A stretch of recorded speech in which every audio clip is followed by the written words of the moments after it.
Hello viewers, this is Deepak here. हमने last video में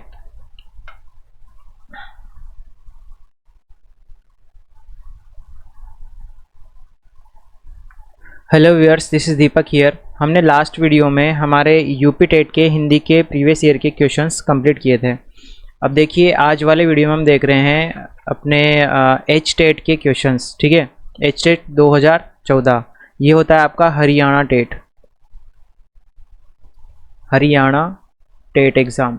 ठीक है, तो उसका हिंदी का क्वेश्चन देखिए। भाषा फर्स्ट हिंदी। निर्देश वही सबसे उचित विकल्प चुनना है। Question number 61। भाषा अधिग्रहण में प्रायः कठिनाई नहीं आती। कौन सी कठिनाई नहीं आती? संकोची स्वभाव, आत्मविश्वास की कमी, मानसिक अस्वस्थता या अस्वस्थता, मानसिक स्वस्थता। तो इनमें से कौन सी चीज़ है जो आपको भाषा अधिगम में कठिनाई उत्पन्न नहीं करती? तो मानसिक स्वस्थता आपको भाषा अधिगम में जो है कठिनाई उत्पन्न नहीं करती। ये क्वेश्चन आपसे रीट में भी पूछा जा सकता है। ठीक है, क्योंकि आपको शिक्षण विधियाँ और साइकोलॉजी भी पढ़नी है। क्वेश्चन नंबर 62 है। निम्न में से शुद्ध रूप में लिखा हुआ वाक्य है। इनमें से कौन सा वाक्य है जो शुद्ध रूप में लिखा हुआ है? किसी आदमी को भेज दो, हम तो अवश्य ही जाएंगे, तब शायद यह काम अवश्य हो जाएगा, कृपया आने का अनुग्रह करें। तो इसमें ये वाला जो वाक्य है आपका शुद्ध रूप से लिखा हुआ है, किसी आदमी को भेज दो। ठीक है, अब हम तो अवश्य ही जाएंगे, तो यहाँ पर ये ही आने की वजह से गलत हो गया। तब शायद यह काम अवश्य हो जाएगा, तब शायद यहाँ पर तब जो है गलत आ गया आपका। कृपया आने का अनुग्रह करें, कृपया आने का अनुग्रह करें। ठीक है, तो फर्स्ट वाला क्या है आपका सही वाक्य होगा, शुद्ध वाक्य होगा। क्वेश्चन नंबर 63 में देखिए, शब्दकोश में निम्न में से सर्वप्रथम आने वाला शब्द है। यानी कि हिंदी शब्दकोश के अनुसार अगर इन चारों शब्दों को मैं अगर जमाऊं तो इसमें सबसे पहले कौन सा आएगा? तो ये कैसे देखोगे आप? आपके वर्ग होते हैं क, च, ट, त और प, सीरीज वाइज होते हैं ये। तो प किस में आएगा? क, च, ट, त, प तो ये रहा। ठीक है, फर्स्ट वाला वर्ण प ये है, प ही है। और यहाँ पे क्या आ रहा है? प्र। यहाँ पे भी प आ रहा है, लेकिन प के साथ र भी है। ठीक है, और यहाँ पे प कैसा वाला है? आधा वाला है। तो यहाँ पे फर्स्ट कौन सा आएगा? फर्स्ट आएगा आपका प्याऊ। क्यों आएगा प्याऊ? क्योंकि हिंदी शब्दकोश के अनुसार प्र से पहले आधा प आएगा। ठीक है, हिंदी शब्दकोश के अनुसार ये जो प्र है ना, ये कैसा है? आधा प, और इसमें क्या जोड़ा हुआ है? आधा र और पूरा अ, प्र। तो इनसे मिलके क्या बना है? ये प्र। तो प्र से पहले क्या आता है आपका हिंदी शब्दकोश में? ये आता है आधा प आता है पहले। ठीक है, ये वाला इसको पहले प्रायोरिटी मिलेगी इससे, प्र से। ठीक है, तो तथा य र ल व क्रम में स्पष्टता पहले य आएगा। ठीक है, और अगर य र ल व को देखें अपन तो उसमें भी पहले य आएगा। जैसे यहाँ पे सेकंड वाला वर्ण क्या है? य, ल, और फिर यहाँ पे आ रहा है र, यहाँ पे आ रहा है व। तो य र ल व, तो य पहले आ रहा है, तो यहाँ पे आधा प और य पहले आएगा। तो ये क्या हो जाएगा? प्याऊ। 64 देखिए, वर्तनी की दृष्टि से शुद्ध शब्द कौन सा होगा? इच्छा, आवाहन, आह्वान, श्रृंगार, प्रत्युष। ठीक है, तो दिख रहा होगा आपको कि शुद्ध वाला कौन सा है? वर्तनी की दृष्टि से शुद्ध है आपका प्रत्युष। ठीक है, 64 वाले में सही आंसर कौन सा होगा? प्रत्युष। अब इसमें गलत क्या है? इच्छा नहीं होता, ये इच्छा होता है आपका, इच्छा। ठीक है, आह्वान नहीं होता, ये आवाहन होता है। ठीक है, अपन किसी को बुलाते हैं ना, आवाहन किया जा रहा है। ठीक है, तो इसको ऐसे लिखते हैं आवाहन को, फिर यहाँ पे ह आएगा, यहाँ पे व आएगा, यह आएगा आवाहन। ठीक है, ऐसे लिखा जाता है। फिर उसके बाद आह्वान के बाद श्रृंगार में ये जो श्र लिखा है ना, इसने ध्यान से देखिए, इसमें दो मात्रा लगा रखी है, ऐसे दो लगा रखी है, जबकि यहाँ पे एक ही आएगी और यहाँ पे ये आएगा श्रृंगार। ठीक है, तो ये क्या हो गया आपका? अशुद्ध हो गया। उसके बाद प्रत्युष, ये किस में लिखा हुआ है? शुद्ध रूप में लिखा हुआ है। उसके बाद देखो क्वेश्चन नंबर 65। निम्न में से सकर्मक क्रिया कौन सी है? हंसना, पढ़ना, सोना या रोना। तो इसमें पढ़ना क्रिया जो है आपकी कैसी होगी, सकर्मक होगी। अब सकर्मक क्रिया के लिए कर्म का होना आवश्यक है, ठीक है, और बाकी के लिए क्या आवश्यक है, कर्ता का होना आवश्यक है। तो जिस क्रिया में कर्म का होना आवश्यक है, जो यानी कि ऐसी क्रिया जो कर्म के साथ आए, वो तो हो गया आपकी सकर्मक, और जिसके लिए कर्म की आवश्यकता ना हो, कर्ता की आवश्यकता हो, वो हो गया आपकी अकर्मक क्रिया, ठीक है। तो सकर्मक कौन सी होगी, पढ़ना। फिर वही गद्यांश आ गया आपका, तो गद्यांश को पढ़ना है और इससे रिलेटेड प्रश्नों के उत्तर देने हैं। गद्यांश देखिएगा, इसमें है वर्तमान मेरे लिए और मुझ जैसे बहुत से और लोगों के लिए मध्ययुगीनता, भयंकर गरीबी एवं दुर्गति और मध्य वर्ग की कुछ कुछ सतही आधुनिकता का विचित्र मिश्रण है। मैं अपने वर्ग और अपनी किस्म के लोगों का प्रशंसक नहीं था, फिर भी भारतीय संघर्ष के नेतृत्व के लिए मैं निश्चित रूप से मध्य वर्ग की ओर देखता था। यह मध्य वर्ग स्वयं को बंदी और सीमाओं में जकड़ा हुआ महसूस करता था और खुद तरक्की और विकास करना चाहता था। अंग्रेजी शासन के ढांचे के भीतर ऐसा न कर पाने के कारण उसके भीतर विद्रोह की चेतना पनपी, लेकिन यह चेतना उस ढांचे के खिलाफ नहीं जाती थी जिसने हमें रौंद दिया था। ये उस ढांचे को बनाए रखना चाहते थे और इसके बाद है और अंग्रेजों को हटाकर उसका संचालन करना चाहते थे। ये मध्य वर्ग के लोग इस हद तक इस ढांचे की पैदाइश थे कि उसे चुनौती देना या उसे उखाड़कर फेंकने का प्रयास करना इनके बस की बात नहीं थी, ठीक है। ये था आपका गद्यांश। तो इसमें देखिए इससे रिलेटेड क्वेश्चन नंबर 66, लेखक किस वर्ग से संबंधित है, मध्यम वर्ग के लिए बात कर रहा है तो मध्यम वर्ग से संबंधित है। क्वेश्चन नंबर 67, मध्य वर्ग में विद्रोही चेतना का कारण था। मध्य वर्ग साम्राज्यवादी विरोधी था, मध्य वर्ग राष्ट्रवादी था, मध्य वर्ग अंग्रेजों को विस्थापित करके शासन संचालन करना चाहता था, या उपरोक्त सभी। तो इसमें क्या आएगा, मध्य वर्ग अंग्रेजों को विस्थापित करके शासन संचालन चाहता था। 68 में देखिए गद्यांश में आए भारतीय संघर्ष का संदर्भ है भारत का स्वतंत्रता संघर्ष, चीन के विरुद्ध संघर्ष, पाकिस्तान के विरुद्ध, महाशक्तियों के विरुद्ध। तो स्पष्ट रूप से दिख रहा है आपको भारत का स्वतंत्रता संघर्ष। 69 में देखिए निम्न में से कौन सा सामाजिक वर्ग ब्रिटिश शासन प्रणाली का उपज था, उच्च वर्ग, सामंत वर्ग, किसान या मध्य वर्ग। तो अभी मैंने पैराग्राफ में पढ़ा, यहाँ पे क्या आएगा, मध्यम वर्ग। इसके बाद है हमारा क्वेश्चन नंबर 70, भाषा शिक्षण का आदर्श वातावरण कौन सा है। विद्यार्थियों को अभिव्यक्ति के भरपूर अवसर प्रदान करना, भाषागत शुद्धता पर अत्यधिक बल, अध्यापक का एकालाप, श्रव्य दृश्य या फिर दृश्य श्रव्य सामग्री का अधिकाधिक या प्रचुर उपयोग।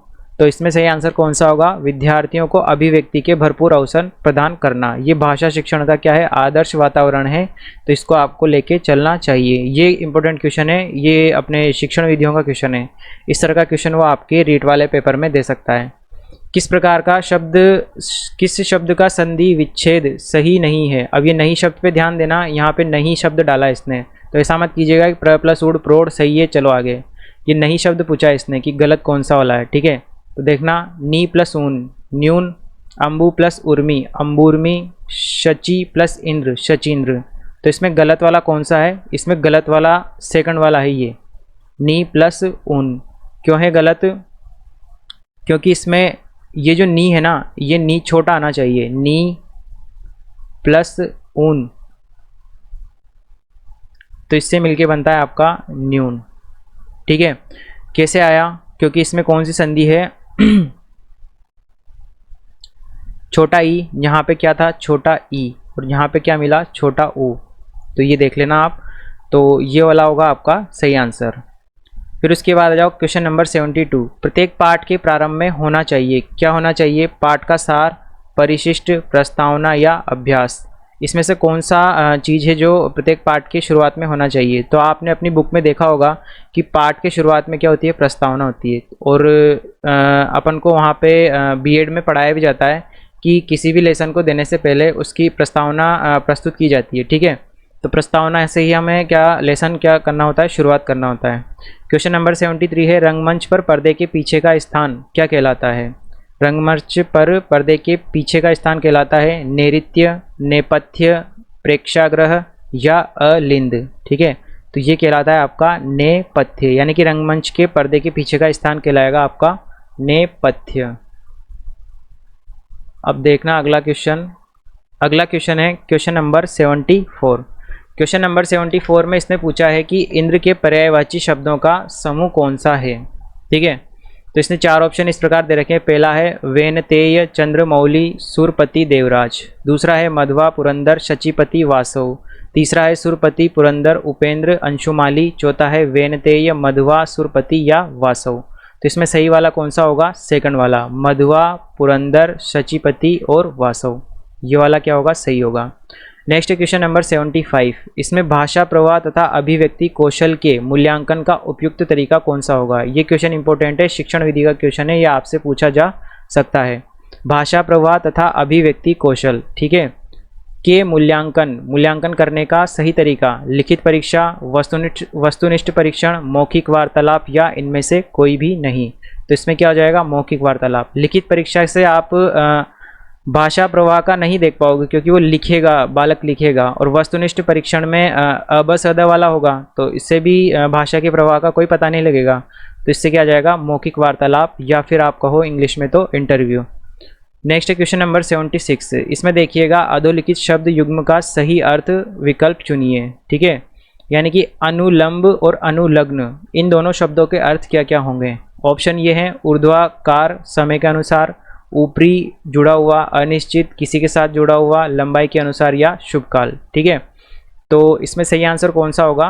तीसरा, अनुलंब यानी तो होगा अनिश्चित, और अनुलग्न यानी होगा किसी के साथ जुड़ा हुआ। जैसे होता है ना पूर्व लग्न और अनुलग्न। पूर्व लग्न तो पहले जुड़ता है, जैसे मान लो कोई भी शब्द होता है, शब्द के प्रारंभ में क्या जुड़ता है? उपसर्ग, और शब्द के अंत में क्या जुड़ता है? प्रत्यय। तो शब्द के लिए उपसर्ग तो क्या हो गया? पूर्व लग्न, और प्रत्यय क्या हो गया? अनुलग्न। उसके बाद आ जाओ क्वेश्चन नंबर 77 पर। पंडित दूध पीता है, इस वाक्य में कारक कौन सा है?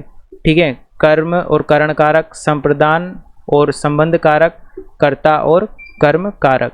तो इसमें कौन सा होगा? कर्ता और कर्म कारक। कर्ता कौन है? पंडित, और क्या कर्म कर रहा है? वो दूध पी रहा है। ठीक है, उसके बाद आ जाओ क्वेश्चन नंबर 78 पर। ज्ञ को वर्णमाला में माना जाता है, संयुक्त व्यंजन, स्वर संधि, अनुस्वार या व्यंजन।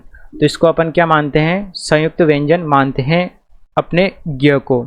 ज्ञ, श्र नहीं, ज्ञ, क्ष और त्र, 3 शब्द होते हैं। एक तो ज्ञ, एक क्ष और एक त्र।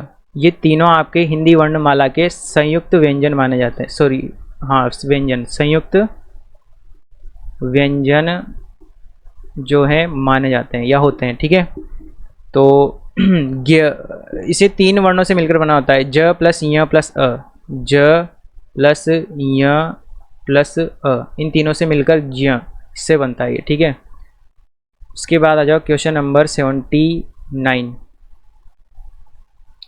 क्वेश्चन नंबर 79 है आपका कनक शब्द का अर्थ समूह चुनिए। यानी कि कनक कौन से पर्यायवाची पूछ रहा है? वृक्ष, स्वर्ण धतूरा गेहूं, स्त्री, पलाश, आभूषण, या फिर इनमें से कोई भी नहीं। तो इसमें क्या आ जाएगा? स्वर्ण, धतूरा और गेहूं सही आंसर होगा। यानी कि क्या होंगे? कनक के पर्यायवाची। उसके बाद है क्वेश्चन नंबर 80। निम्न में से किस शब्द में बहुव्रीहि समास है? बहुव्रीहि समास में क्या होता है? अन्य पद प्रधान होता है। क्या होता है? अन्य पद प्रधान होता है। तो अन्य पद कैसे प्रधान होगा? चौराहा। ये चौराहा शब्द लगभग 4 पेपर में पूछा जा चुका है। ठीक है, तो चौराहा तो होगा नहीं, क्योंकि इसमें कौन सा होगा? द्विगु समास। पंसेरी, ये भी 5 शब्द आ रहा है इसमें। पंजाब 5 इसमें भी आ रहा है, और ये क्या है? शताब्दी। अब इसमें से सही आंसर कौन सा होगा? पंजाब। अब पंजाब क्यों होगा? अब यहाँ पे 5 तो आ रहा है, यानी कि 5 नदियों वाला क्षेत्र, लेकिन पंजाब 5 नदियों वाला क्षेत्र तो है, 5 नदियों वाला क्षेत्र तो है। ठीक है, लेकिन यहाँ पे 5 शब्द का उतना औचित्य नहीं होगा, क्योंकि इसका ये किसको रिप्रेजेंट कर रहा है? ये एक राज्य को रिप्रेजेंट कर रहा है। किसको? राज्य को। पंजाब क्या है? अपने आप में एक राज्य है। तो न तो यहाँ पे 5 शब्द प्रधान है, न नदियाँ प्रधान है। यहाँ पे प्रधान क्या है? राज्य, जो कि क्या है? एक राज्य का नाम।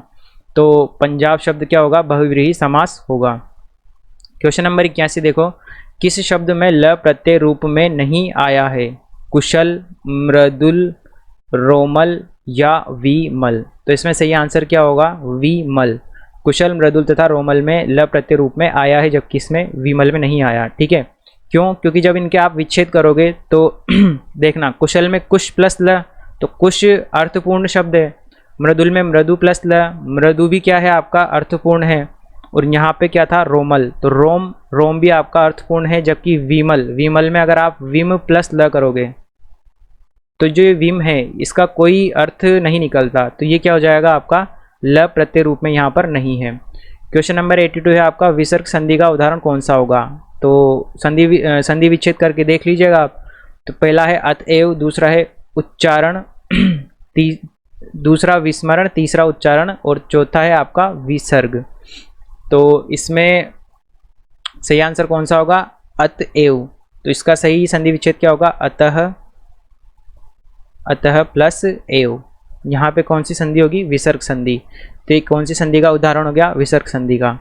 उसके बाद आ जाओ क्वेश्चन नंबर 83, भाषा शिक्षक को एक बहुसांस्कृतिक कक्षा में किस बात पर बल देना चाहिए? शिक्षण विधि का क्वेश्चन है, इंपॉर्टेंट क्वेश्चन है, आपसे पूछा जा सकता है। भाषा शिक्षक को एक बहुसांस्कृतिक कक्षा में किस बात पर बल देना चाहिए? ऑप्शन देखिएगा इसके, ऑप्शन ये रहा इसके। पहला ऑप्शन है बच्चों को भाषा प्रयोग के अधिक से अधिक अवसर देना, पाठ्य पुस्तक के प्रत्येक पाठ को भली भांति समझाना, बच्चों को व्याकरण सिखाना, स्वयं द्वारा भाषा का शुद्ध प्रयोग करना। तो इसमें कौन सा ऑप्शन सही होगा आपका? पहला ऑप्शन सही होगा, यानी कि बच्चों को भाषा प्रयोग के अगर आप अधिक से अधिक अवसर दोगे तो वो भाषा शिक्षण को अच्छे से सीख पाएंगे। क्वेश्चन नंबर 84 है, कौन सा शब्द इन प्रत्यय के योग से नहीं बना है? मनोहारिन, नमकीन, युगीन और ग्रामीण। तो इसमें सही आंसर कौन सा होगा? पहला, मनोहारिन। ठीक है, इसमें भी सेम वही, आप शब्द को तोड़ के देखिएगा। अगर तोड़ने पर अर्थपूर्ण शब्दों में टूटता है वो, तो वो क्या हो जाएगा? उसमें ईन प्रत्यय होगा। और अगर अर्थपूर्ण में नहीं है तो नहीं होगा। जैसे अगर मैं आपको तोड़ के बताऊं तो नमकीन से कैसे टूटेगा? नमक प्लस ईन, ये क्या हो जाएगा? नमकीन। उसके बाद है युगीन, तो युग प्लस ईन, युगीन। ग्रामीण का क्या हो जाएगा? ग्राम प्लस ईन, ग्रामीण। जबकि मनोहारिन, तो मनोहर, या तो इसको ऐसे तोड़ो आप, मनोहर प्लस ईन, लेकिन ये आपका व्याकरण की दृष्टि से क्या हो जाएगा? अशुद्ध हो जाएगा, यानी कि आपका सही नहीं है। ये तीनों सही है। ठीक है, उसके बाद आ जाओ क्वेश्चन नंबर 85, अनजान सुजान सदा कल्याण, लोकोक्ति का भावार्थ क्या होगा? अनजान, सुजान और सदा कल्याण। अनजान और सुजान के साथ सदैव लाभ मिलता है। दूसरा है भोला भाला ज्ञानी कल्याणकारक होता है। तीसरा है मूर्ख और ज्ञानी दोनों मजे में रहते हैं। मूर्ख स्वयं को ज्ञानी समझकर नुकसान कराता है। ठीक है, तो ये थोड़ा इंपॉर्टेंट है, ये पूछा जा सकता है आपसे। तो इसमें सही आंसर कौन सा होगा? सही आंसर होगा तीसरा, मूर्ख और ज्ञानी दोनों में क्या रहते हैं? दोनों क्या रहते हैं? मजे में रहते हैं, यानी कि अनजान, सुजान और सदा कल्याण। उसके बाद आ जाओ क्वेश्चन नंबर 86, प्राक्तन शब्द में उपसर्ग एवं मूल शब्द का सही विकल्प कौन सा होगा? यानी कि एक तो उपसर्ग और मूल शब्द कौन सा है? प्रा प्लस तन, प्राक प्लस तन, पर प्लस तन या प्रा प्लस कतन। तो इसमें सही आंसर होगा आपका दूसरा वाला, प्राक प्लस तन। तो यानी कि प्राक तो उपसर्ग और तन धातु, धातु या मूल शब्द। क्वेश्चन नंबर 87, कवि शब्द में कौन सी संज्ञा है? व्यक्तिवाचक, जातिवाचक, द्रव्यवाचक या इनमें से कोई भी नहीं। तो कवि क्या है? एक जाति है। कवि एक सिंगल कवि तो होता नहीं है, कवियों की तो पूरी वो मंडली होती है।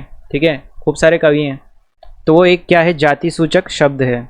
क्वेश्चन नंबर 88 देखिएगा, विद्यार्थियों में भाषा की रुचि का विकास करने का उपयुक्त उपाय। ये शिक्षण विधि का क्वेश्चन है, इंपॉर्टेंट है, पूछा जा सकता है। ठीक है, विद्यार्थियों के व्याकरण के ज्ञान को बढ़ाना, विद्यार्थियों को पाठ्य पुस्तकें पढ़वाना, विद्यार्थियों को मौखिक रूप से अधिकाधिक समझाना, उपरोक्त सभी। तो क्या जाएगा? उपरोक्त सभी। इसके बाद देखिएगा 89, दुष्ट अपनी दुष्टता नहीं छोड़ता के लिए उचित लोकोक्ति होगी।